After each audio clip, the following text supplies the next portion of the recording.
and welcome to the If They Can Do It podcast, the podcast that interviews absolutely ordinary people who do extraordinary things and wants you walking away thinking, hey, if they could do it, so can I. And this week, if you follow me on Instagram, iCamargo, ICAMARGO, I posted a video and there was a lesson that my guest taught me about discipline, a definition about discipline that to this day, and we were just talking, it's been about 3 years since he's been on the podcast, and to this day has shaped what I think about discipline and the filter that I look at my actions through. And so I hit him up.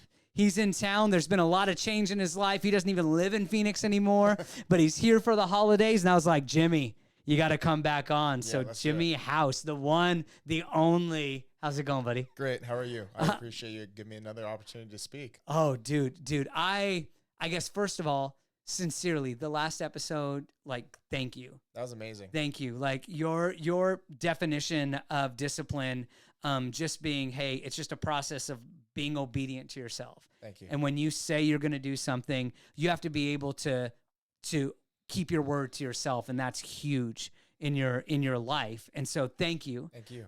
Because I've been doing, my own journey and all of that, but I know lately you've had to put that into practice quite a bit, like in what you've been doing. So catch us up. I know it's 3 years, but like totally. give us the highlights. What's been going on? Yeah, there's been a bit of a transition, obviously, from moving from Arizona to Texas. And I think the biggest thing that coincides with that is the reason why. And from the first podcast where a lot of it was talking about my powerlifting and jujitsu, obviously, but powerlifting and how much my goals are and how much I want to lift and I want to hit 800 and all these different things.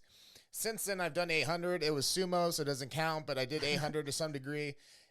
But I've also changed my goals a little bit in regards to, since then, I've gone all the way to get my jiu-jitsu black belt. That then motivated and inspired me to start my pro wrestling career.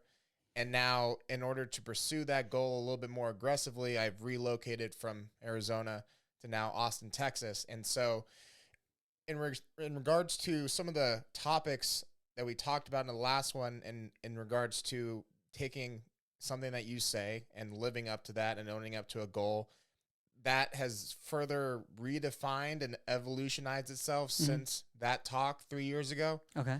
I think about what it meant to me then, and I think in a lot of ways it means very much the same thing, but now I think I just take it much, much more seriously because my goals have risen so much so to where in my head I don't have any other option. It's really do or die with something like this because with my goals now becoming much more specific and much bigger, I still very much so live for my friends, and I still very much so live for my parents, and I very much so want to do something special with my life. But since then, I've pinpointed the specific thing that I want to do within all that, and that's to be a superhero to millions of kids across the world. And the reason why I say that is because, as in the last podcast, I bring up Bill Goldberg. He's my Superman. He's my superhero. He was the first person that really showed me what, to me, the ideal man should be like. Now, using that as a way to kind of tell myself things full circle now, and it's my turn to now do that for the next Jimmy House and hopefully millions and millions more. And pro wrestling, to me, is the most sensible outlet to do so because that's where I started watching Goldberg when I was 3, 4, 5 years old. And now I'm in a position, actually in a very similar age to where he started, but I'm in a position to do very much the same with the body of work that I've created the last 27 years of my life. And in order to pursue this goal, you have to be extremely delusional and tell yourself that there is no other option but to accomplish this goal and to basically put all your marbles in the same basket. There's been a lot of talk within this move and, going through this moving process. I heard a lot of, well, you always have Arizona to come back to. You always have Arizona as home. And that's true, very much true. And I appreciate that. But I don't like that way of thinking because it almost takes like this small percentage of my brain that says, well, if you fail, it's okay. And to me, when you're chasing a bigger goal like that, it's so important that you just trick yourself into believing that there's no other option but to accomplish this goal, and just delusionally follow that until it manifests itself. And I think since the last podcast as well, my experiences with manifestation and my definition of manifestation has further evolved and redefined itself as well. There's just been a lot of self growth and a lot of things that have happened for myself and my friends and those around me that have made me a believer in God, that have made me a believer in manifestation, that have made me a believer that I'm meant to do something very, very special with my life. And that's why I take podcasts like this seriously, is because it's an opportunity for me to manifest these goals in front of a camera, in front of somebody else, in front of whoever watches this, to own exactly what I think I live for and what I stand for, what my purpose is. Wow. Did you have anybody who like came to you, because you said you were still, serious about your goals before, but they've gotten much more specific and you've become even more laser focused. Who was the person, if anybody, that was like, "Hey, Jimmy, you need to like focus. If you wanted to do this thing, you can." Did you have anybody, or how did that happen? That's a great question. So I think not that there wasn't anybody that guided me or helped push me to get to where I was at, but I think at the end of the day, it was very much so an internal decision for myself, where I understand that to some degree I've worked very hard for the things that I've done up until this point in my life. But I could tell you, if I look back, there's parts and there's instances where I should have and could have and would have worked a lot harder if I had the mindset that I do now. And so now with this goal, and also some sort of a ticking time clock that I put in my head in regards to the time that I need to get this goal going and get the show on the road, there's an aspect of you have no other choice but to give everything you have into this goal. You've now moved states. You've really sacrificed more than you ever had before just moving. That's huge. But then within that move, the move doesn't just magically make things happen. Like, the move allows you the opportunity to do these things. So now I find myself in Texas, and if driving 2.5 hours to go to Goldberg's house and train with him and his son is worth getting closer to my dream, then I 100% will do it, outside of just how cool it is from being 3 and now being 27 and training his son and getting him to go to his house and hang out with his family. But investing the time to be around those that I know will make me better. I moved to Texas and I put myself around pretty much all these people that are so much better than me at my specific passions: jiu-jitsu, wrestling, obviously, powerlifting, even all that, business, everything. There's just so many people out there that are just so much more successful and established and experienced in these different fields. And if I knew one thing about myself, it's I'm very adaptable. Adaptability is probably one of my better skills.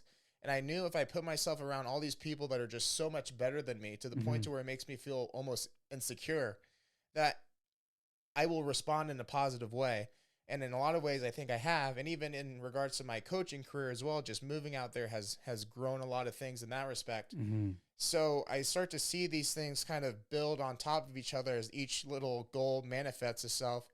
And each day that goes by, I need to work harder. I need to do this more. I need to do that. I need to do this, and there's days where after driving 3.5 hours and working out 8 hours, doing three or four separate sessions, and I still feel like I should have done a little bit more. And I think it's very stressful and it causes a lot of anxiety. But up until this point, I can honestly say that type of mindset and that type of anxiety has driven me to do a lot for a very big goal and a very big purpose. But I do think that was very much an internal decision on my end, where you spend all this time working out, you spend all this time wanting to inspire people, you spend all this time wanting to be something great. Now you're at the point in your life where, yes, it's never too late, but for me specifically, like let's say in pro wrestling, there is some sort of an age cap in regards to the bigger promotions and them wanting to have a younger talent to build and so on and so forth. And now I'm at the point in my life to where, like, yeah, you do all this and now you have to do this. Like, you have no other choice but to work out 3 times a day, 8 hours a day, drive to all these places, because they're going to help get you a little bit closer to your goal each and every day. And I at some point just accepted that Mm-hmm. and never really looked back at all. And Mm. you know, when I tell people my goals, well, what do you want to do? I'm being a superhero to millions of kids. Oh, that's awesome. Thank you. I also want to be able to create careers for my three best friends that co-own How Strong with me. That's something that I talked about even on the last podcast, I believe.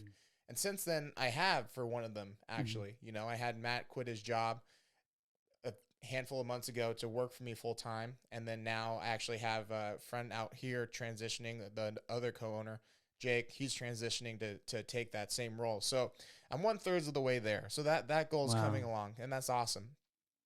And you know, within the next year, I want to get everybody paid to at least a part-time schedule, and eventually work to where everybody's getting paid full time and everybody can quit their job and everybody's having a successful life because of what I've created. And that also derives from what success I'm able to gain from pro wrestling or from whatever comes from that. And so I really just put a lot of weight and stress on my shoulders, but I do believe that I'm one of the few people on earth that can handle that stress and respond well to it. And when I say these certain goals, I can't tell you how many times people have said, you know, your friends are always going to be there. And I know that for a fact.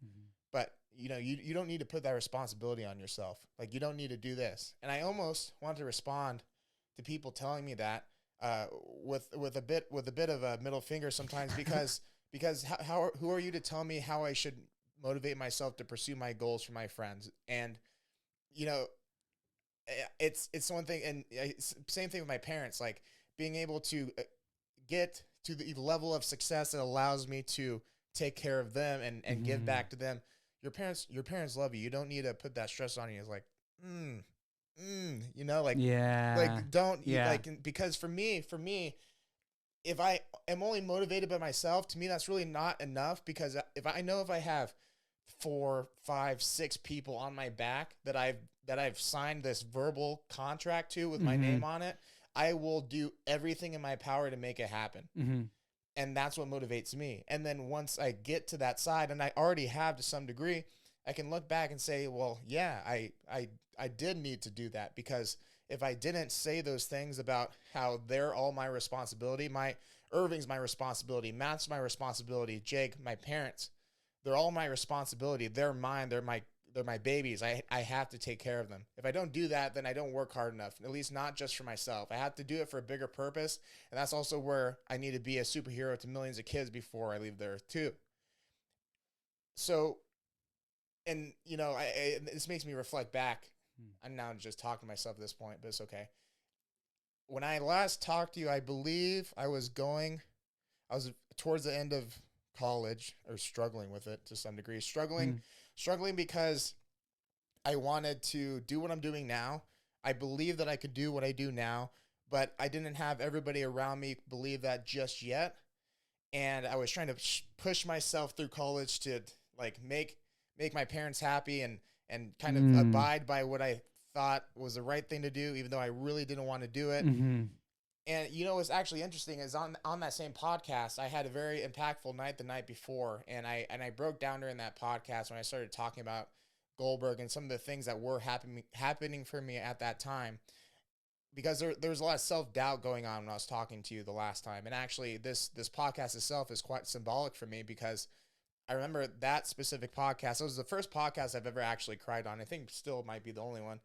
And the reason why is because the night before I had a very, very emotional night where self-doubt was internally within me and then also put upon me by others, people that were very important to me at the time as well. And, you know, I couldn't believe that people that I cared so much about just didn't believe in what I really, really wanted to do. And I remember crying that night before, and then something that you asked during the podcast kind of struck a chord, and I broke down a little bit during the podcast. And now looking back to where I'm at now, all those people believe in me. All those people are on board. And it took me moving states and being around all these successful Hall of Fame type of people to prove it, but so be it. And maybe all this talking is to show anybody that's watching that self-doubt, haters, we can be our own haters sometimes. If you believe hard enough and if you stick with whatever goal that you have prescribed for yourself, at a certain point, something breaks. and then you get over that hump, and then you start to see the light. And then as soon as you start to see the slimmest glimmer of light, then you can start sprinting. And that's the phase where I really think I'm at right now, where I took this leap of faith. I moved to Texas without even having an apartment. You know, we're technically homeless for a few days, about doing Airbnbs until we found a place. Had a few connections, nothing guaranteed, and just trusted that I could do what I've always done on a bigger scale with new people, and it's worked to that. And now seeing that light start to show itself, now I'm just sprinting straight ahead, and that's what motivates me, and that's what allows for this internal dialogue to go in and say, now you need to step it up more than ever, because that light is right there. I can see it. I can touch it. Mm-hmm. Now you just need to sprint straight forward. Yeah. It's there. You've done it. Just go get it. Go grab it before the sun goes down. Yeah. That's how I see it.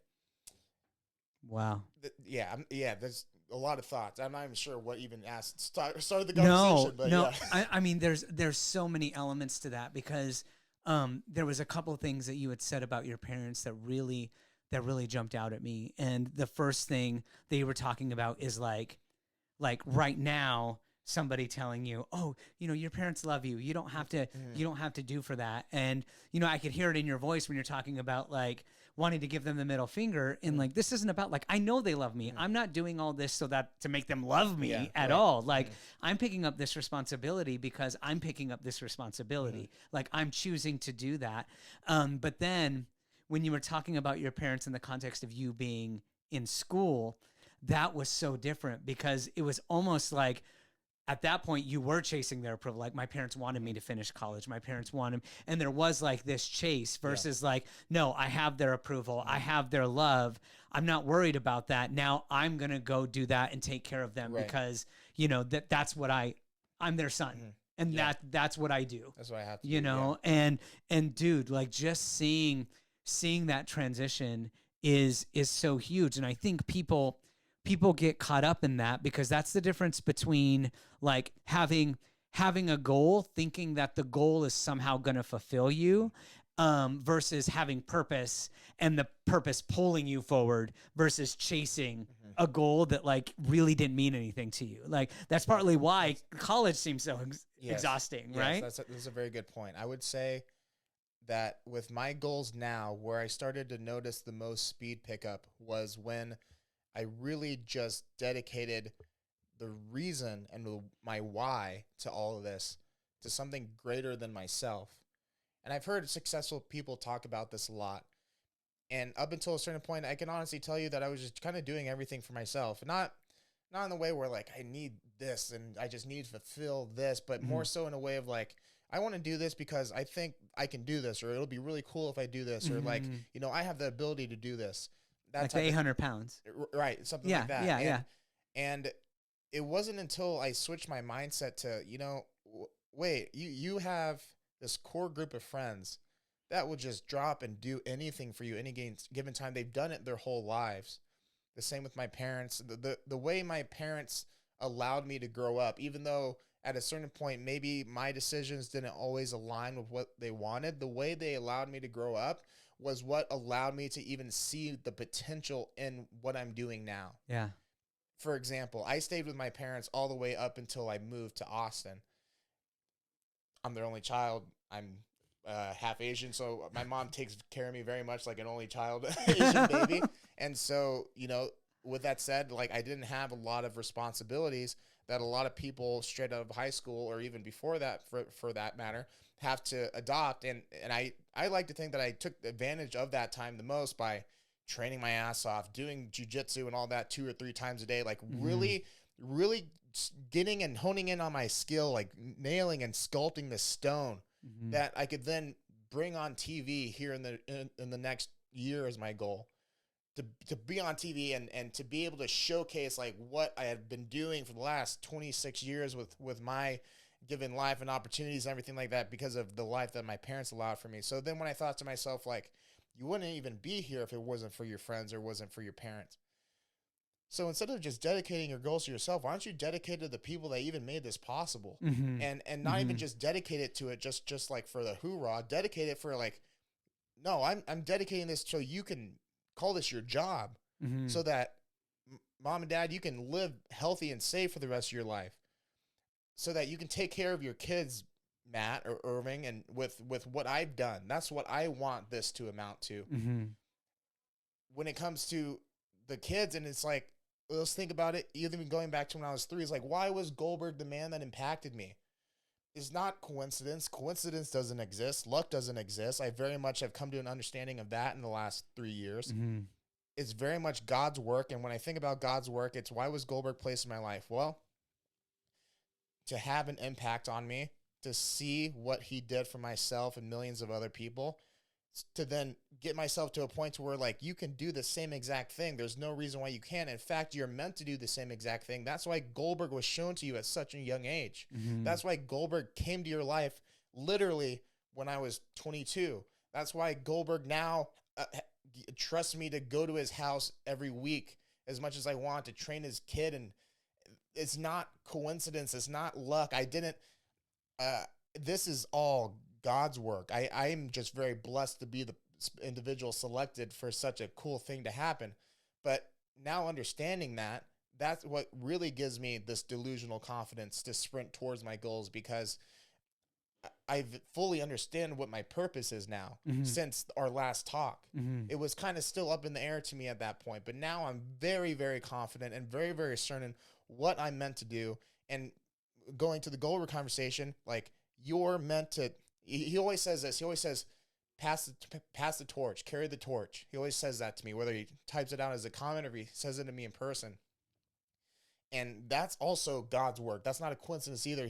This is like almost like a holy message to me from Goldberg, like, pass the torch, carry the torch. That's literally what I'm striving and dedicating my life to do now, Mm-hmm. is to carry that same torch that he carried for so long and be that same person for the next Jimmy or whoever else. Mm-hmm. That's where these 3 specific things between my friends, my parents, and the future youth of the world, these are the 3 things that go through my head. That's why I force myself to that 3rd or 4th workout. That's why I force myself to never cheat on my diet. That's why I force myself to do these different things, because that's really all that comes up to my head. And ever since I started thinking about it like that, doing that 3rd workout became much easier, much less of a struggle, or sticking to my diet became much less of a struggle, because, well, now you just don't have any other choice. Like, you not only have to put that responsibility on yourself for yourself, but for, like, the now millions of people that you're dedicating this to, Mm-hmm. that don't even know you exist yet. Mm-hmm. And I think that's what comes to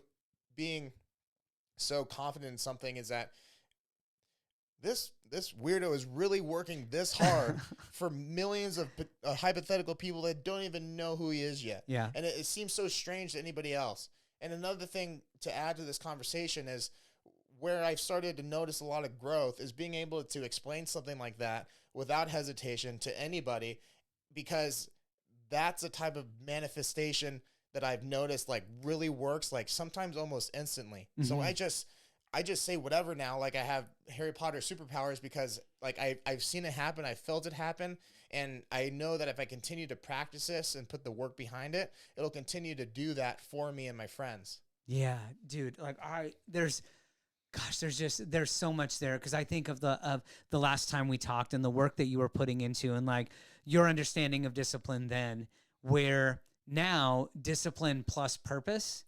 You're not afraid of the work, because you were doing the work when you had no purpose behind it, when there wasn't that. Right. So that part doesn't scare you. It's just now it's supercharged by something. Yeah. So now if you could do all that, get to the 800 that you wanted to, now that you have millions of people who you're doing it for, I can only imagine Thank you. what you're capable of, at that part, because now you're cooking with gas, right? Like, now that takes the rocket ship to the next level, and it does allow you to do those other things, because you were able to make those hard decisions when there wasn't anybody depending on you, right? And so you were able to build that foundation, and it's really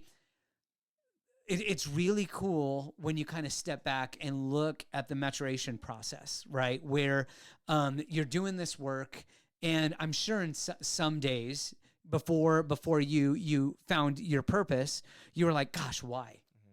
Like, what if I do lift 800? And then the next day it's like, well, that was cool.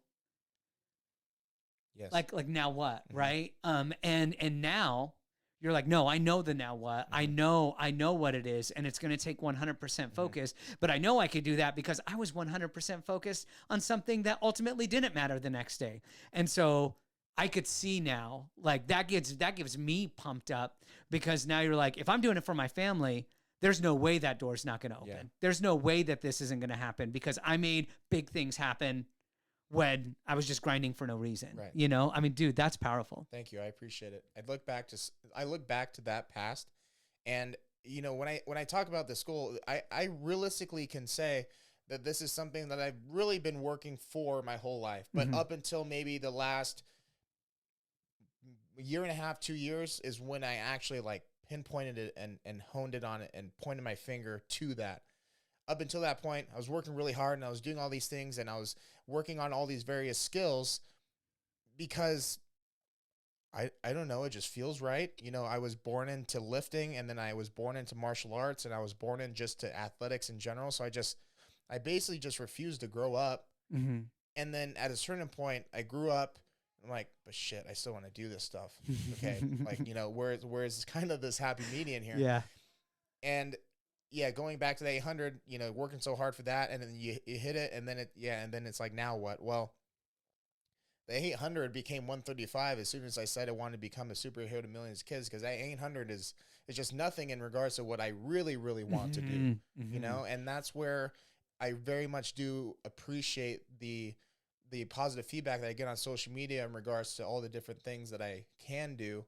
But a lot of times it feels like I really haven't done anything yet, because, you know, this goal that I've laid out for myself has yet to be accomplished. So, yeah. And, you know, sometimes it's kind of like just being oddly trusting of just working hard and just like something eventually happens, you know? I don't really know how to describe that. Those late Friday and Saturday nights working out to 1 or 2 in the morning, I would talk to you about with like Irving and Matt and stuff like that. It's like, why am I doing this? Yeah. Like at the end of the day, why am I doing this? Why don't I just go after school? It's like, well, because you needed to rest so you can have a good 3-hour workout that took you into 1 or 2 in the morning, right? Because that makes sense, because, you know, that's what normal high school kids do. Is like, why am I okay with the high school kids giving me shit for working out when I should be going for girls or partying? Like, why am I okay with that? Like, I'm not sure why I'm okay with this, but I'm just going to stick to this. And I think, you know, God has been in control the whole time for me in regards to just leading me on this path and letting me find him in my own way, eventually, now being 26, 27, to where like there's no denying it. I wasn't necessarily born into a religious household, but over the course of the last couple of years, like so many various things that have happened is just undeniable. And I'd be ignorant to sit there and be like, oh yeah, this is just coincidence, or oh, I earned this. Like I earned this. Like I have an ego, but it's not that big, you know? Yeah. Maybe it is, but it's not big enough to really think I did this all by myself, you know? Yeah. And so ever since I've now acknowledged that and become more of a believer of being led through this, things, even though they could be very stressful, they're not as stressful as what you might think sometimes, because I really have trust that I'm being led in the right direction, and I'm being led to my purpose, and I'm being led, and it's going to happen at the perfect time. Yeah. So at times there's thoughts of, oh, I need to go faster, or it's not happening fast enough, or whatever. And I just always remind myself, everything up to this point in my life has always happened with perfect timing, good or bad. And the same thing will happen with this one. And there's no reason why I won't accomplish it, because I have the right people supporting me. I have the right people helping me, and my heart's in the right place. And I think those three things in tandem with each other is just a really great recipe for anybody to achieve a greater level of success that you have never done before, or for myself. That's one of the best things to kind of fall back on and really have confidence in. Yeah, that's interesting when you're, you know, talking about the season and understanding the season in it, because do you think, you know, you go back 3 years, and let's say your social media just exploded and you had 2 million followers who knew you, Right. you know, maybe on the journey to 800, whatever, on there. Do you think you would have been mature enough to be able to handle that and make the right decisions? Yeah, so that's a great point. And so since that podcast, since that podcast, I've been on some pretty big podcasts within the fitness community, and I've been able to meet and travel to and connect and do a lot of really cool things with a lot of really cool people. 3 years ago, and even 3 years before that, I spent a lot of my time envying the people that were getting these opportunities. Like, I wish I could get something like that, or I wish I could go out to this state and go collab with this person or meet this person. And it just wasn't happening. And I look back, well, do you think if in that moment when you wanted it, you got it, would you have been ready to seize that opportunity? Honestly, no. Especially like when I first started YouTube and I look back at some of my old videos, just my public speaking was not the best, not super confident. And I think about like a lot of the work that I've done on bigger YouTube channels now with hundreds of thousands of followers, almost millions of followers. And I could not articulate myself then like I can now. And it just would not have looked very good in my opinion. And I would not have been able to truly seize the opportunity now because of the work that I've done through the opportunities like your podcast in the past. I've been able to present myself in a certain way that impresses people that are very high up in their specific realms of fitness or what have you. And it's allowed for a lot of good opportunities. So now to answer your question, you know, if something like that happened back then, you know, I am not even sure that I wouldn't even known what to do with it because there was no bigger purpose per se. And that's where you see a lot of people, especially with how social media works today, blow up really fast because they have a unique idea or they're a little bit unique or whatever, however they got there. But a lot of times you see these certain creators fall off almost as fast as they rose up because they either run out of content ideas or they lose motivation for it or whatever. And I think some of that comes from not having a bigger picture in mind that keeps you striving. Even if I did have 2 million followers, a bigger picture that keeps me striving for more than that. And, you know, the way that social media has transitioned now in the last 3 years, you know, I was kind of doing the social media thing before all the reels and stuff like that got popular. And I had a following per se, but with the social media era now, I can't really label myself as a influencer per se or a content creator. I don't know if I would paint myself as that. I don't put enough effort into it to really call myself that. I have Matt and Irving to thank for a lot of what I do post. They do help with some with a lot of basically like the actual reels and stuff like that. Because I try to keep up, but you know, for me right now in this moment, the followers, if I accomplish these things, will inevitably come. So it's just such an irrelevant thought in my head at this point in time. And so when that 2 million followers hit, I'm sure I can look back to this conversation and look back and agree, when that 2 million followers hit, it would be because I'm ready to utilize that 2 million followers to actually make an impact. 2 million followers that follow you because you're really jacked or because you deadlift 800 or because you put out funny content. You know, I think that's a cool thing. But for me, you know, if I'm going to have 2 million people that follow me, then I just need to have a bigger impact for that. And clearly, based upon the amount of followers I have now, I'm not there yet, which is okay, which is great because it means that I have so much more room to grow. And that's what keeps me sprinting towards that light. No matter how far it is in the horizon, I just keep running and sprinting every single day. Wake up, same thing, just sprint. And eventually I'll get to it. Dude, so there's so many people who, because you're talking about the light and being able to see the light. And when you're talking about that, you know, what I think about in my head is like, you have this thing out there, like, let's say professional wrestling, right? In order to even take the first steps to do anything, we'll talk about Rhodes Academy and everything that you did there. But to even take the first step at it, you have to be able to see yourself in your mind even doing it. And, you know, I think that part is tough, right? To be able to see yourself wanting something, but not really being able to see it. Like, for example, right now, we were just talking, I'm getting ready, I'm training for an ultra marathon. I will be completely honest. Right now, I can't envision myself crossing that finish line for the 55K. I just can't yet. I will be able to see myself doing that, but like that just changes the purpose of my trainings on like, okay, this is making that picture a little bit clearer. You know, like this half marathon that I'm running, like it just on a long run on a Saturday. Okay, this is just to give myself confidence to be able to just take that picture, make it a little less Yeah. fuzzy. What would you tell people who are like Jimmy, like I really have this goal, but I've been so discouraged, I can't even see myself there yet, much less take the steps that I need to do it? That's a really good question.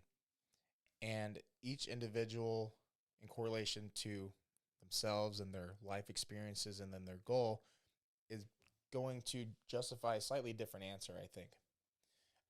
More recently, I've had an individual in my life, and they have had basically the same sort of struggle, very big goals, don't feel like they're getting there as fast as what they should be, but very much capable to do so. And so what I basically explained to the individual is, I look back, and this obviously is dependent upon age, but I think it can really go to any age group within somebody. But, you know, what I'm doing now, to other people, and I appreciate it, it looks like a lot, and it looks like I've accomplished a lot, and it looks like I'm, living this fulfilled life and everything like that. But to me, it hasn't even really started yet, and it's all perspective. But I have done a lot and grown a lot and done things to get me to where I'm at. I do acknowledge that. But when I was 23, 22, 21, I had looked at some of the things that I'm doing now, and I really couldn't even imagine some of the things I'm doing now. I couldn't tell you that I was going to be a coach to an Olympic gold medalist, or the best jiu-jitsu hybrid athlete in the world, or some of the best professional wrestlers in the world. I couldn't tell you that was going to happen. I couldn't tell you that I was going to be hanging out with Goldberg, having dinner with his family, and training his son every weekend. I couldn't tell you that all these different, or I couldn't tell you I would be training on the best jiu-jitsu team in the world, on the best jiu-jitsu coach in the world, and being around all these people. Or I couldn't tell you that Kofi Kingston was going to take 2 hours out of his day after watching him when I was in elementary school to help me with wrestling and teach me things and just hang out. I couldn't tell you all these things were going to happen, but they have. And I think people in general cut themselves too short before they like get over that hill to see the horizon where the sun starts to shine, where that light starts to shine, like what I'm talking about. And for this given person, there's one of the most talented individuals that I've ever met. And they have a very specific goal when it comes to acting and getting to Hollywood and accomplishing these goals within that. And that's a very big goal, a very huge goal. And whatever small percentage of people get that going for themselves before the age of 18, let alone like 23 or 24, it's just, I'd have to assume it's very small. And it's not even that I don't think this individual can do it. It's just, it's kind of the same thing as before. It's like, for whatever reason, this individual hasn't got there yet. Could they do it right now? Yes. But maybe, just maybe, by the time they do get this opportunity, they're going to be even more prepared to seize that moment and then really blow up. So for this hypothetical person that you're talking about, it's always super discouraging. I completely understand. And you have self-doubt, and certain things come up that make you tell yourself, oh, I just can't do it, or I couldn't make it happen, or this happened, whether it's injury or financial reasons or whatever the case may be. And sometimes I just really think people don't give themselves enough time to see that last final hill where the horizon shines and the light's right there, and all you have to do is sprint. For me, it took 27 years. So for whoever, how long have you been chasing this goal? How big do you deem this goal to be? How rare is this goal? If all those things are pretty high answer-wise, well, then it's okay that it's not happening as fast. And it doesn't mean that you can't do it or it won't happen, but you really, really, really have to let it soak and give it the time. And I just think most people fall short, and who knows how short, maybe barely short, or maybe really short of that chance where they start to see it and it's right there, For this specific person, that could be the difference of stopping altogether right before they get this major audition that they would have nailed, type of thing, right?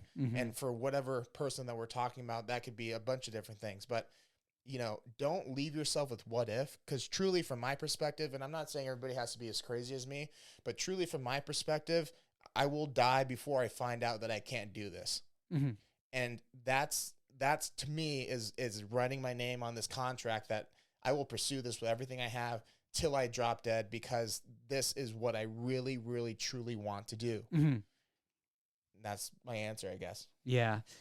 Yeah, that's huge. I mean, as you were speaking, I'm just thinking about different parts of the journey, because it's not a matter of whether failure is going to happen. Failure is going to happen. It's not a matter of whether just because you have purpose that you're not going to feel self-doubt. Like, that's going to happen. And when I talk to ultra runners, and particularly ultra runners is who I've had this discussion with the most, is if self-doubt is going to happen, and if that obstacles are going to happen, then get to know those demons really well. Right. Like, be able to name them and put yourself in positions where you're going to be face to face with that person. So like, for you're very confident in this area, right? How could you put yourself in a situation that's going to automatically cause you to doubt yourself because it's uncomfortable? You start to get acquainted, and you start knowing how to defeat this demon. And then when it comes, you're like, I know you, and I also know how to deal with you. Some people crumble because it showed up at all. Yeah. And that doesn't speak to their weakness at all, because self-doubt is crippling. Like, imposter syndrome is crippling. But how do you come face to face with it when it's on your terms? Like, for example, I was there's a video that I'd put up on Instagram where in this race, I was just talking about how I can't see myself at the finish line. So my strategy in it is I'm going to purposely, on long training runs, give myself an out, a chance to quit before I said I was going to be done. And that way I get acquainted with that demon of wanting to quit. Yeah. I get acquainted with that demon, and I put myself in the position to have to defeat it multiple times on a run. And I think that's huge, right? I know with pro wrestling, you going to Rhodes Academy, like, there are people who had that goal of wanting to be a pro wrestler, but an injury took them out. Yes. Right. And it's like some fluke thing, right? Some fluke thing that happened. You've faced that demon. You've looked at that demon in the eye, and this is even before the pro wrestling stuff. And so you know what it takes to overcome that. And so, like, how are you doing that at all? How have you leveraged, like, okay, I know what self-doubt feels like. I'm not going to make a stupid decision by stopping, or I know what fear looks like. I'm not going to make a choice based off this thing that I know is not going to move me closer to what my purpose is. Yes. So if I look at my goal being a superhero, that's really what I want to do for the job. I think, at the end of the day, that could come in so many different ways. And pro wrestling really speaks to me the most right now. But in a hypothetical universe that I'm not a part of, could it change? Yes. But does it change what I want to do with my life or what my purpose is? No. So then that's where, when stuff like that happens and demon starts to speak, I think having an understanding of what your purpose is, or finding what your purpose is, and really believing in that is important, because with knowing and believing in your purpose, you start to define specific goals for yourself. So with my purpose of being a superhero to kids, I want to be a pro wrestler that's going to be the vessel that allows me to have that type of outreach to these kids. That's what I foresee for myself. In an alternate universe, that could change, and I have to now work really, really hard to become an actor and become a superhero that impacts millions of kids in a movie. Yeah. But the purpose doesn't change, and I'm just going to continue to find what it needs to be in order to get there. Or maybe I need to do something specific on social media to have that sort of outreach. Whatever it has to be, that's what needs to be done. And so, there are things like injuries where it's kind of very hard for somebody that hasn't broken into the industry to even get a start. And that happens quite a bit. And I'm not even sure if I'm the guy that has the answer as to why things like that happen.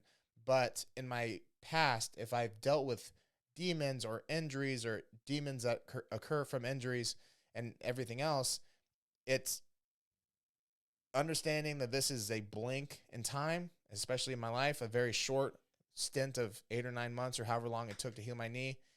And as soon as I get back, the purpose remains the same. And in fact, the purpose remains the same right now. I just need to focus on rehabbing this knee so I can get back to moving forward.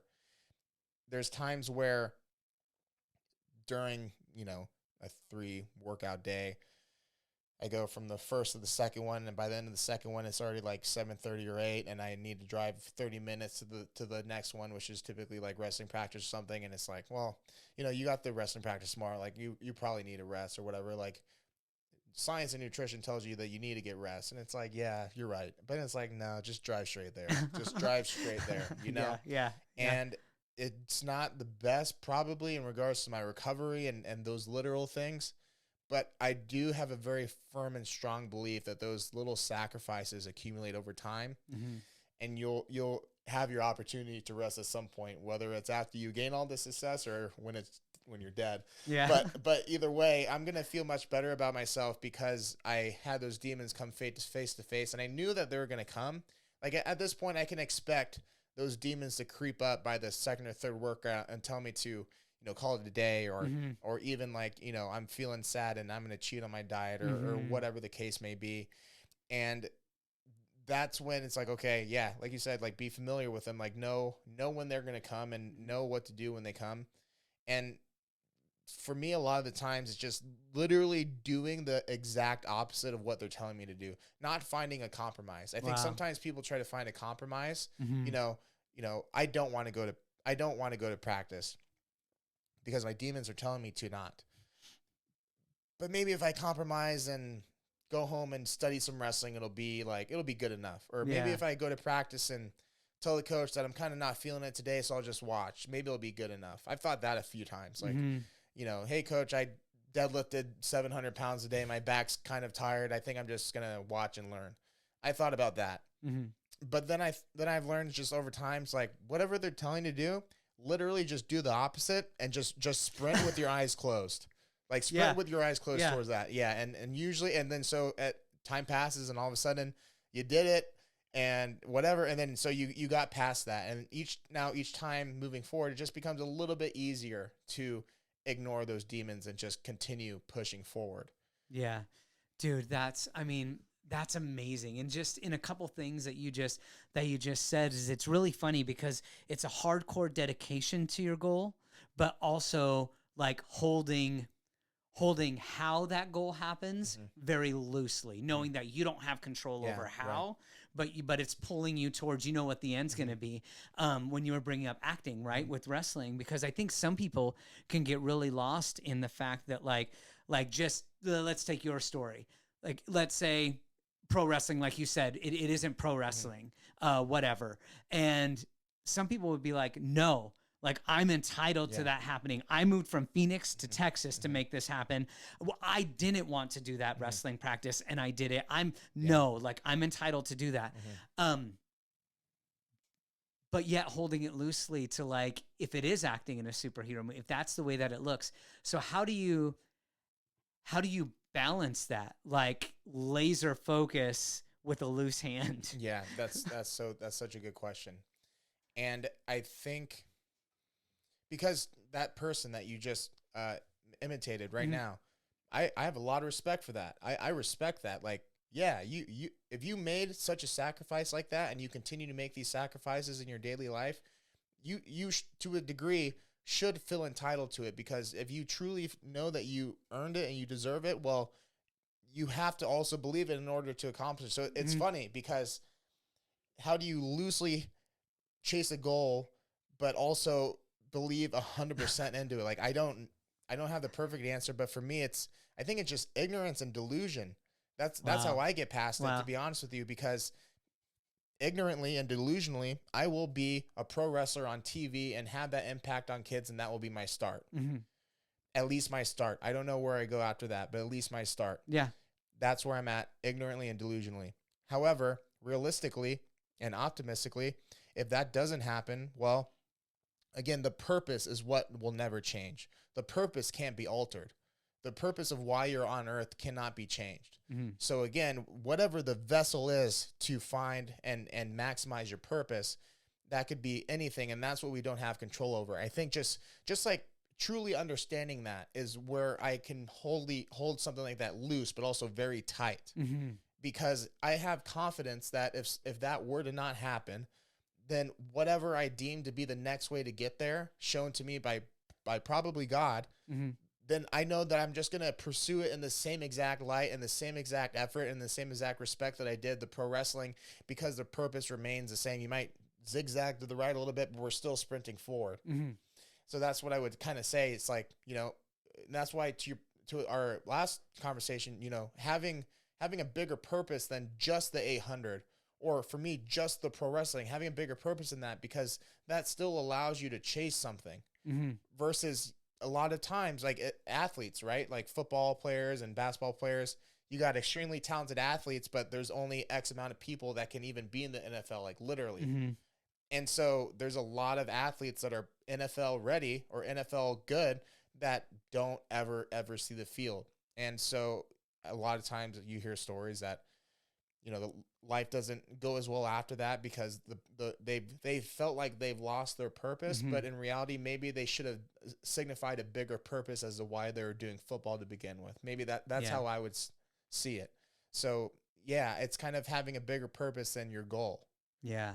Yeah. And I think, when you talk about God and when you talk about that piece of it, there's also an element of it of, if I believe in purpose, then that means that nothing I go through is wasted, right? Just because you didn't understand your purpose in the training when you were younger does not mean that those tools of discipline, that putting in those hours, understanding what hard work is, isn't what you're leaning into now that you do understand, more of it. And I think that's probably the hardest thing when I talk to people is if they didn't get their goal, or if like something shifted and it doesn't end the way that maybe injury, right? Something like that, unexpected, where even your injury, it's not like you were jet skiing out there and you're like, gosh, dang it. Like the one time I like went and I was trash and I shouldn't have been on the jet ski. Like you were training, right? Like nothing about that.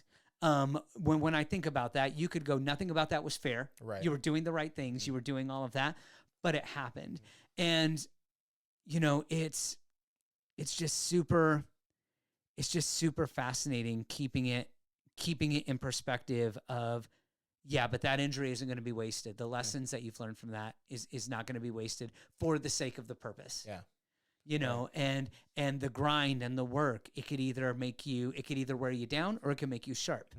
It's all in the angle that it's being held to the stone, right? That's awesome. And if you see all of what you go through as just making you sharp, then you're not going to be hard on yourself. You're not going to be looking at it at a way that's ultimately going to hurt you. Yeah. It's crazy, man. I love it. That's awesome. I agree. Yeah. So tell me about Rhodes Academy. That looked like you met a lot of cool people. Looked like it was tough, and I mean, you were super proud to get through it. From what I know, and I'm just when I say what I know, I'm completely ignorant. But other people who I know want to be pro wrestlers, like Rhodes Academy, they're like, yeah, that's where I want to be. Really? And so it's known, throughout the community. Like, what was that experience like? Yeah, Was it what you thought? Yeah. So for some background for the listeners, Dustin Rhodes is the son of Dusty Rhodes, Dustin is also the brother of Cody Rhodes. Dusty Rhodes is a WWE Hall of Famer, one of the most legendary names in wrestling, very famous, well before the 2000s, 90s, 80s, 70s, stuff like that. Dustin Rhodes is his son, and he came in the late 90s, early 2000s. He's most famously known as Goldust from WWE, and now he wrestles in AEW under his name, Dustin Rhodes. And then his brother, Cody Rhodes, started AEW, but also got his start in WWE, and now is one of WWE's top stars, like probably top 2 or 3 right now. And so the Rhodes family itself is a dynasty, and it's probably one of, top 2 or 3 famous families in wrestling between them and the Harts and stuff like that. So when I moved to Austin, I actually didn't even know Dustin was in Austin, his school, because I just didn't know too much about him, to be honest with you. One of my friends, Brian Cage, which is a wrestler on AEW, is obviously friends with Dustin, and they had an event in Austin one time, and me and Brian worked out, and he knew that I was working on getting started with pro wrestling, and he had actually mentioned, Dustin has a school out here, I think. I was like, oh, he does? Really? And he's like, yeah, no, let me talk to him. I'll give you some information. And he told him about me. He gave me his number. I reached out to Dustin, and, with stuff like that happens, I think my growth myself, I I don't question it. I don't think about it twice. He told me about that because that was my next step. Yeah. And so I just took it and ran with it. Applied for the next camp. I got into the next camp. Wow. And the camp is basically Friday, Saturday, and Sunday, 4 hours of practice each day, for 3 months total. It's basically like a mega crash course for a lot of people like me that are beginners, but also like a refining course for a lot of people that have been doing this for multiple years. I think the longest somebody that's done it in the camp, I think 11 or 13 years. Wow. So like there's people that just go there because Dustin is one of the most well-respected, not only wrestlers, but actually coaches now in the business. He coaches a lot of the people on AEW. Like he's like one of the guys in the back where the new up and coming talent will ask him for advice and he'll show them certain things and whatnot. So being able to train under him, outside of knowing who he was since I was like 3 or 4 years old, is a huge honor because of how well respected his last name is, how respected he is, and the legacy that he now holds for himself because of all the time he's put into this sport. Yeah. And he's truly a legend. And you know, based on circumstance, he's with AEW, but he will be in the WWE Hall of Fame very soon. I'd assume. Yeah. And so now, you know, the camp itself, I didn't really know what to expect. I had trained here in Arizona with my coach, Don Vitale, but we did one-on-ones, and he just taught me a lot of the basics, the basic holds, basic rolls, basic back bumps, and stuff like that. So we didn't really get too into it. But I learned a lot, and he prepared me really well for this camp, I will say. And so going into the camp, you know, you're learning. We reviewed a lot of the stuff that I did know, but then we started to get into stuff that I hadn't been showed before, and you know, Dustin's way of doing it, and then specific wrestling drills, and then like specific wrestling conditioning drills, and then now like getting into being able to create and then perform matches, and then actually having a match at the end of the camp with one of the other people that were there. And it's truly like a crash course, because I think about it, when I trained back home in Arizona, I was going about twice a week, hour sessions, and you know, that was for about 3 months before I hurt my knee. And so in 3 months here, training 3 days a week, 15 hours a week for 3 months, going from basically having not done it in about 8 or 9 months because of the injury to now doing my first match, you know. And then now I'm in the process of getting myself booked on various promotions here in Arizona for one, and then Austin and whatnot. So has that happened already in Arizona? I haven't had one, but we're actually going to be having my first like big one in May under my original coach, Dom. Yeah. Okay. So that'll be exciting. So yeah, I don't know if I had really any expectations for the camp. All I knew is I was supposed to be there. And I knew that this was going to be a really good opportunity to get to where I needed to go. And so I'm Jimmy House, and I just seized the moment. And I, you know, one thing that I've talked about quite a bit is that one of my better, if not my best ability, is just to be able to make an impact on somebody and have that person never forget who I am. And a lot of times, very graciously so, want to help me, and if they're able to. And so I just trusted that, and I just presented my best self at the camp and worked really hard every day, and made sure I came in first when it came to certain drills that were competitive, and very, very blessed to say that at the end of the camp, Dustin awarded me with the MVP of the camp. And, you know, I didn't even know that they gave out awards, but it did feel really, really good when he did call my name up, and especially too, because Irving and Matt did get to go to the graduation with me. Irving being a pro wrestling fan his whole life as well, being even more actually familiar with Dustin Rhodes than I am before the camp started, you know, that was really cool for my friends. And it was great because my friends, Irving and Matt, they put in a lot of work behind the scenes to allow me to travel and do pro wrestling for so many hours in the day, and be able to bring my best self to practice to earn an MVP award. And when he gave me that, it was really cool because I showed my friends that as they're showing up to work every single day for How Strong and myself, I also too showed up to work, and I held up my end of the bargain as well. And it was a cool little like award for all of us, really, because all of us really made that happen, that allowed me to go to the camp and fund the camp and be able to come away with something like that and make an impact and be able to earn Dustin's respect. And that was very, very cool. very cool. And between him and Goldberg being my two, biggest mentors in wrestling, and Coach Dom in Arizona, I'm very blessed with people that are very successful and experienced and knowledgeable in the industry that have helped me before and up to my first match. I think about it. Dustin Rhodes got to watch my very first wrestling match. That's incredible. Cool. Goldberg reviewed my wrestling match with me a couple weeks ago, like move for move, sequence for sequence, sat there and gave me all these tidbits and advice.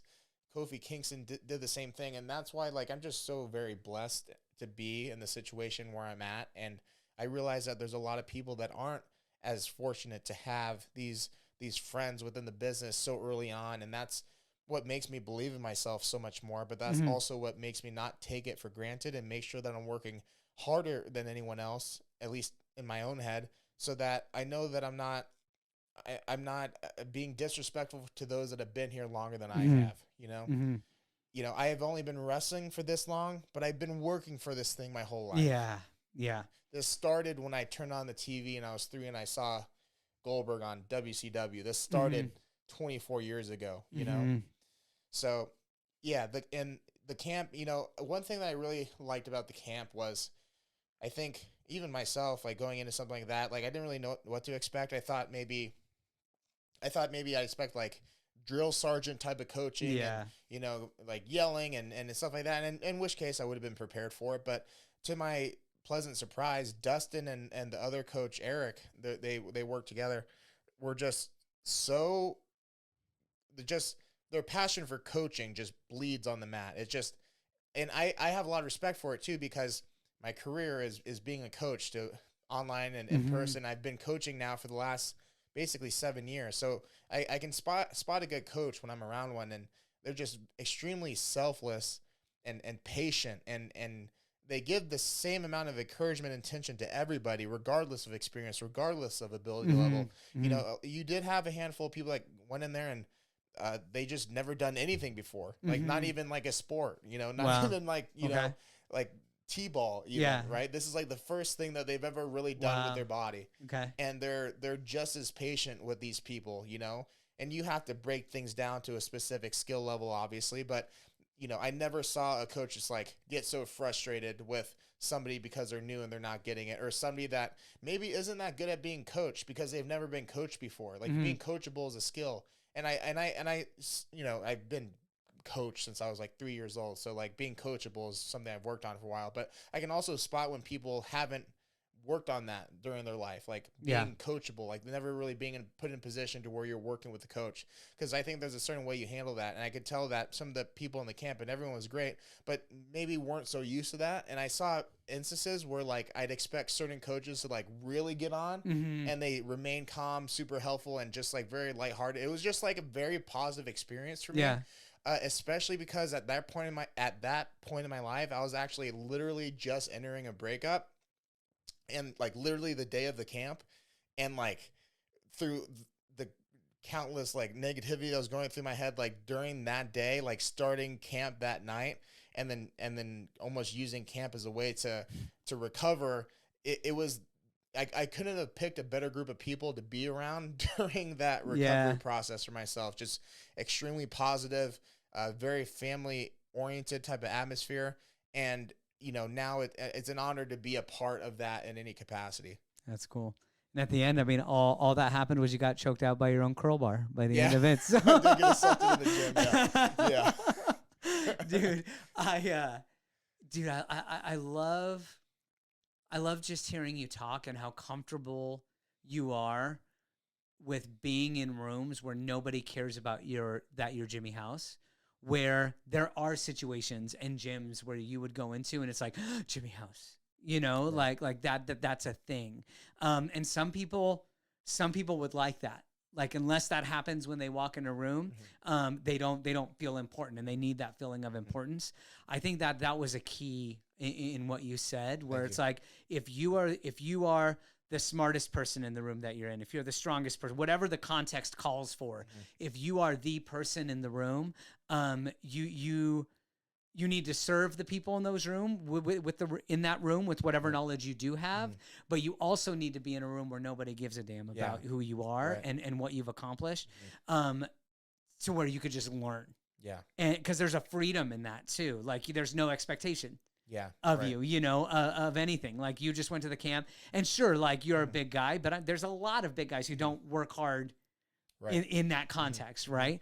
And so, yeah, dude, like that's huge, and that's a big challenge, I think, to anybody, is getting rooms where nobody cares who you are. I appreciate it, and so yes, I do like those environments because it's a good reminder to myself if I'm still the same kid that I was to my dad when I was 3, 4, 5, that like the same like type of genuine person that is able just to kind of make somebody feel good just because they're around me. Nowadays, because of what I've done and the social media and stuff like that, sometimes and it's not even the person's fault per se, but maybe sometimes I don't get the genuine reaction as much if the person already knows who I am and there's a certain level of excitement or what have you to meet me just because of how social media and whatnot is. And I appreciate it. And it very much makes my day when people recognize me. But at the same time, when I am in a room full of people that don't know who I am or don't do any of the things I do, so they have no reason to know who I am or care for that matter, you know, can I still have that same effect on this new group of people? And if yes, then I'm still that same little boy that was with my dad when we were doing all that cool stuff when I was a kid. So it is very reassuring that yes, I'm still on that same path, and I'm still the same person at heart that I always try to pride myself in being from a young age. And so, and I like that because it's almost like it kind of gets me going, almost like a challenge. Can I reprove myself to this new group of people? You know, going back to like over here, my old jiu-jitsu gym is kind of like the same thing. You start like literally square one, nothing, white belt. Can I prove myself to these group of people to go from here to here and then become a mentor or one of the better people or somebody to look up to? Like, can I do that? And the answer is yes. So can I do that here? Why wouldn't I just do the same thing? And that's where just the patience and trusting the work really comes into play, because I mean, I look back to my experience like here with my old gym in Arizona, and like that was, 6 years to go from starting at white belt and then build the time and respect to get to a leadership role. Like, you want to do 6 years of that again? Like, here we go. Let's do it. Like, let's do it. Yeah. I've done it before, so I can do it again. And so in this new industry, pro wrestling, it's just the same thing over again. And I've done this so many times now between jiu-jitsu and powerlifting and wrestling in high school and bodybuilding and stuff like that, to where it's nothing new to me. And I just kind of approach it the same way. Keep your mouth shut at the beginning. Show that you're willing to work hard. Show that you're coachable. Show that you're the most respectful person in the room. And then everything else will just kind of fall into place, because I know who I am at the end of the day. I know that the skill that I possess, and all of that will have the ability to show itself when it's time. One of the biggest pieces of advice that I was given from my coach Dom, as well as some of the coaches there, like when they just gave us a speech at the beginning, was like, don't show off, don't do extra, just do what you're asked, right? And my coach Dom from Arizona, he'd mentioned kind of the same thing, like, don't, not that I would, but, don't show off, right? But find those little opportunities to where you can show that you're different, right? And so from a literal sense, there's something called a leapfrog in wrestling. Where, do you know what I'm talking about? Oh yeah. So basically, for the listeners, that's where somebody's thrown against the ropes and I leap as high as I can over them, right? And you're basically just trying to jump as high as you can. Even though I'm shorter, I do have an ability to get pretty high, and that's something that my coach Dom and I had found early on in our training. So we use that as an example. So up until that point, I, was very attentive of listening to whatever the coaches had asked. I didn't do anything extra. Even if I thought I could do something extra to it, just scratch that. You don't need to right now. Yep. They called for the leapfrog drill. Okay. Well, this is my time. This is where I can show that I'm a little bit different. Yeah. So then, I look to my left, and one of my good friends, Dustin from the camp, he's, I have to say 6'5", probably like 300 and, I want to, maybe over 350 pounds. Yeah, he's big. He's very big. Yeah. And I asked him if he wants to go, you want to be my partner? He's like, really? Because nobody knew I could jump at the time. Okay. He's like, really? I'm like, yeah. Because I was like, so I picked the tallest, biggest guy, and then so that I can do my max jump, and it looks no different than the person next to me, it's just I'm just doing the drill. Yep. But I can show that I can get up. And so that's like when I started to find ways to show that I'm just a little bit different, right? Because that will come out when it's time. Mm-hmm. But instead of like being insecure early on and feeling like I need to do something to make these people like me, Yep. I just trust that that will just happen. And it did. And I'm grateful for that. And I know that that's a skill that I have. So whether it's Rhodes Wrestling Academy or AEW or WWE, that is exactly how I would approach those new scenarios as well, in that same type of manner. Less talk, more work, then you can talk a little bit more. Yeah. Yeah, dude, like that's huge. I think that process of humility, because you were talking about all the different sports that you do, right?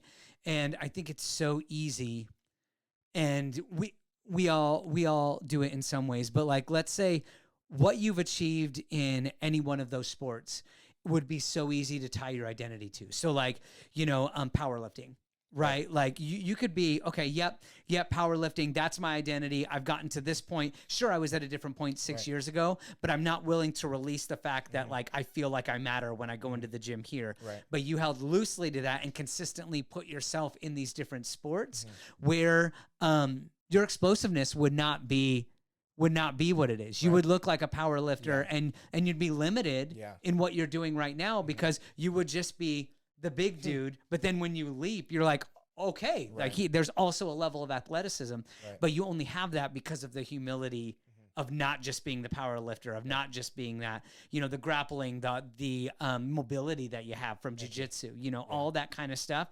But it took, okay, I don't know anything, I'm going to get choked out. Right. Like all of that. And dude, like I think that's a huge lesson, because who you are is the exact same person. None of that shakes who you are, but we make the mistake of going identity powerlifter. Everything is tied to this instead of, no, this is me in a powerlifting context, right? Yes. This is me as a son. This is me as a whatever. And so, it's as we're just talking, like wisdom is really know what to hold loosely and know what to hold tightly. Yeah, I like that. And when you get those twisted, it can hurt, and you'll make some bad decisions, man. Like it's so good. Yeah, so good. Thank you. Yeah, I agree. I like that way of putting it. Oh man. Well, dude, we've been at it for an hour already. That's awesome. Dude, I've really enjoyed this conversation. Me too. I'm so glad we were able to connect. And Likewise. in the middle of holiday, Merry Christmas. Merry Christmas. Right. Like that. Like that's about to happen. Before we go though, if there was one thing out of this whole conversation that, regardless of the context, right? Because the people who listen to this podcast, they want to be inspired. They want to get better. A lot of times though, it's just like, I don't know how to start. So from this whole conversation, what's the one thing that you would want somebody to take away that says, hey, if Jimmy can do it, then maybe I can. Maybe that light can be a little bit brighter in the dark. I think that a lot of times when we think about things that we want to do, it's very easily to take a lateral step and start thinking about those kind of the same goals, but in the regards to what people before us have done and the goals that they have. Comparing a new actor comparing themselves to The Rock or some other actor that I don't know, whatever. Or for myself, comparing myself to a John Cena or a Ric Flair or something. It's just not realistic right now. And I could look at a Ric Flair or John Cena and look at what they're doing and get very discouraged very fast. I think that when if you're taking something from this podcast, it's that you should really strive for a goal that's greater than what you currently are. So that takes an element of realism and humility within yourself to be able to identify what you are now and what you could be. But then at the same time, pick a goal that's great for yourself and without any external factors affecting that. The ability to just run for somebody could be a great goal. But if you're Usain Bolt, then maybe it's not that great of a goal, because then you're kind of like going backwards. But like, don't look at Usain Bolt and be like, well, Usain Bolt runs like this, then there's no way I'm going to be able to run like this. So what's the point? That's kind of where things can get discouraging, and we can backtrack and not even pursue these things. For myself, it's kind of the same thing where if I look at a Ric Flair, well, look how good he is, or look how good John Cena is. Like, how am I, like, it's not, what's the point, man? You know? Yeah, and I kind of think that, like, if I start to think about that, like, as I'm thinking about how good John Cena, The Rock is, it's like, well, what's the point? I'm never going to be that good. But it's important to strive for goals that are great for yourself. So for me, what would be great for myself right now in this moment is just getting the opportunity to be on TV to impact that first kid. After that, then I can work on being as good as John Cena if that's in my cards, right? Yeah. And so what does that mean to you as the listener? That's really up to you or even a mentor to help you decide. But it's important. Everyone should be striving for goals that make them greater than what they currently are, but without the influence of what people that are much more experienced have done within those same type of, within that same lane of goals. So, because then you can very easily, not easily, you could very well become a Usain-esque type of Bolt guy, but it's going to take you going through this process of, let's achieve this great goal first, and then this great goal, and then this great goal. And that's probably what he did. That's probably what John Cena did, and that's probably what a Ric Flair did. And eventually they became the Ric Flair, and they became the John Cena. And especially because of the era they came out in, they definitely weren't documented. So nobody really knows very much about their journey or like where they started it and stuff like that. There's actually a John Cena documentary that I found on YouTube that shows like literally when he started wrestling. And when I watched that, it was really cool to see where he was then versus where he got. But I looked at that and it reminded me a little bit. I'm like, yeah, like, you know, seeing John Cena work for his first time in a practice ring, I can't say that I see a ton of difference like in the ring in regards to like what he was doing and what I know I can do. Humbly, of course. But, you know, knowing where John Cena started and then pushed himself to be one of, and in my opinion, like top 3 greatest wrestlers of all time, my opinion at least. Yeah. That's something that shows somebody that just went for great goal after great goal after great goal after great goal before he finally is up here, and his last great goal is to win that, I think it's 17th WWE championship or whatever, that type of thing. You know, be the face of a company.